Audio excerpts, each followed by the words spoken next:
I don't know about many people following the steps of Expedition 33, because from what I gathered, it would be extremely difficult to recreate what made it successful, the art direction. And the longer I thought about it, which wasn't very long, is that the art part is what makes games memorable, replayable, and alive after decades. Okay.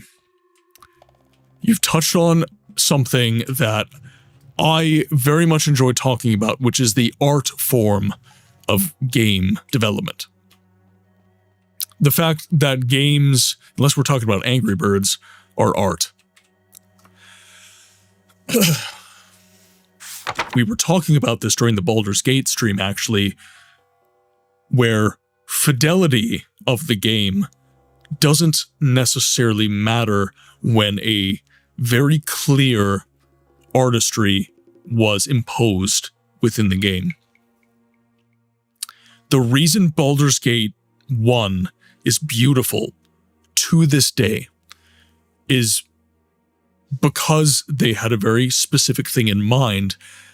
When you have a pre-drawn background that you impose your 3D models on top of, you have to be very deliberate. You have to be very intentional with the art that you are putting into those environments. Every tree, every hill has to be done with care. You see this also in franchises like early Final Fantasy 7, 6, so on and so forth. There's a very deliberate emotion that is evoked from a lot of the environments in a lot of these games, and it causes them to age very gracefully, in spite of the fact that fidelity-wise, they are grossly inferior to what we can do today. And Clair Obscur, as you said, Bogu, is a game that, because it has such a deliberate artistry to it, it has such a deliberate aesthetic and direction, it will stand the test of time. And games that do the same will also stand the test of time. It's a truism, right? We're stating the obvious here. I'm not breaking any new ground by saying any of this, but I think that in spite of that, it is something that is kind of being ignored. It's not being forgotten, it's being ignored because it's hard to do. Being deliberate is an effort. And I think that a big part of the issue of modern games feeling soulless is that the effort is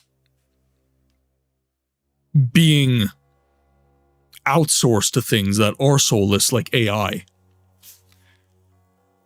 And AI can't create, it can only take input and source from multiple different locations.